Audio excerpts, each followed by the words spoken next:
बहुत अहम तरीन खबर के साथ आपकी खिदमत में मैं हाजिर हुआ हूं। आलमी सियासी मंजरनामा बहुत तेजी के साथ जो है वो तब्दील होता हुआ नजर आ रहा है। मशरिकी वस्ता की सूरत हाल तो आपके सामने है, लेकिन अब बांग्लादेश में भी बड़ी सियासी तब्दीली देखने में आई है। हसीना वाजिद जो है अपने ओहदे से इस्तीफा देकर घर रवाना हो गई हैं, बल्कि अपने असल घर भारत रवाना हो गई हैं। इस इस्तीफे के पीछे क्या मुहरकात थे,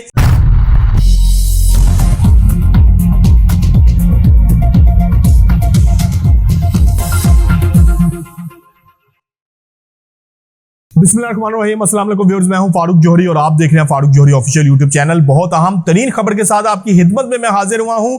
आलमी सियासी मंजरनामा बहुत तेजी के साथ जो है वो तब्दील होता हुआ नजर आ रहा है। मशरिकी वस्ता की सूरत हाल तो आपके सामने है, लेकिन अब बांग्लादेश में भी बड़ी सियासी तब्दीली देखने में आई है। एक बड़े अवामी एहतजाज के बाद हसीना वाजिद जो है अपने ओहदे से इस्तीफा देकर घर रवाना हो गई हैं, बल्कि अपने असल घर भारत रवाना हो गई हैं। इस इस्तीफे के पीछे क्या मुहरकात थे, आखिर क्यों एहतजाज किया गया और अब क्या सूरत हाल बनने जा रही है, इस हवाले से आज के व्लॉग में हम आपको बहुत अहम तरीन खबर देने जा रहे हैं। लेकिन तमाम तर खबर की डिटेल में जाने से पहले फारूक जौहरी ऑफिशियल यूट्यूब चैनल को सब्सक्राइब करना ना भूलिएगा, बेल आइकन का बटन प्रेस करना ना भूलिएगा और कमेंट बॉक्स में अपनी आरा से हमें जरूर आगाह कीजिएगा। व्यूअर्स, बढ़ते हैं इस वक्त अपनी डिटेल स्टोरी की जानिब के आलमी मंजरनामा तो बहुत तेजी से तब्दील हो रहा है। मशरिकी वस्ता के हालात, इसराइल ईरान तनाज़ा या दूसरे तीसरे मामला तो आपके सामने है, लेकिन अब बांग्लादेश में भी बड़ी सियासी तब्दीली देखने में आई है। हसीना वाजिद एक भरपूर एहतजाज, अवामी एहतजाज के बाद जो है वो अपने ओहदे से इस्तीफा देकर भारत फरार हो गई हैं। आर्मी चीफ जो है बांग्लादेश के, उन्होंने वाज़ेह तौर पर हसीना वाजिद को कहा कि आपके पास सिर्फ 45 मिनट का वक्त है, इसमें जो फैसला करना है आप कर लें। जिसके बाद हसीना वाजिद ने अपने ओहदे से इस्तीफा दिया और हेलीकॉप्टर के जरिए भारत की जानिब जो है राह फरार अख्तियार किया। असल में यह एहतजाज शुरू होता है एक कोटा सिस्टम के खिलाफ के 1971 की जंग में जिन्होंने शिरकत की थी उनके बच्चों को जो है वो 30% कोटा सरकारी नौकरियों में दिया जाए। जिसके बाद जो है बड़े पैमाने पर बांग्लादेश में एहतजाजी मुजाहरे शुरू हो गए। और सबसे बड़ी बात यह है कि जब ये एहतजाजी मुजाहरे शुरू होते हैं तो किसी भी सियासी जमात या भी किसी भी जो है वो सियासी डायरेक्शन के बगैर अवाम अपने तौर पर बाहर निकली और देखते ही देखते ये मुल्कगीर एहतजाज की सूरत अख्तियार कर गए। आर्मी ने बहुत सी जगह पर कंट्रोल संभाला, कर्फ्यू नाफिज किया।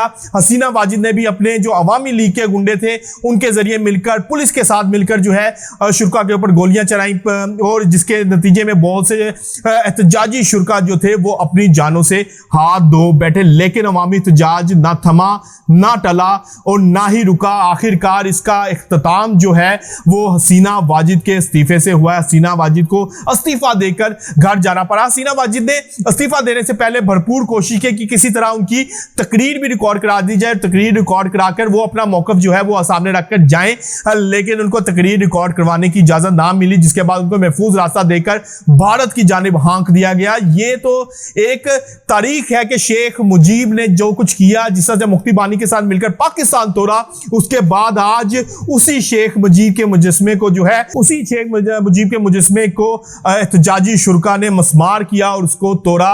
ये सब जो है एक आपके जो कुछ आप माजी में बोलते हैं वही आखिरकार आप काटते हैं। अब हसीना वाजिद जो है भारत के शहर अगरतला में पहुंच चुकी हैं और उनको भारत महफूज रास्ता देने के लिए तैयार है।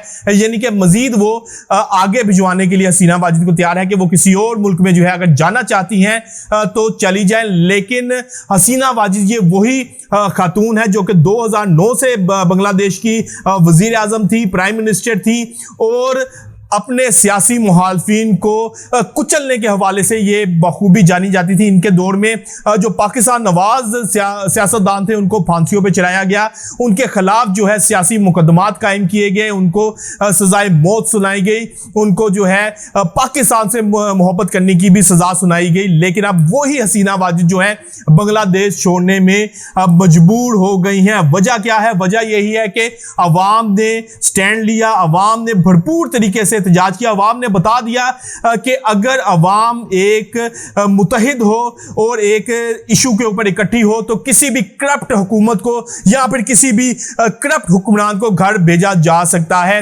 बांग्लादेश अवाम ने अपने गयूर होने का सबूत दिया और अपने मुतालबात मनवा ही लिए।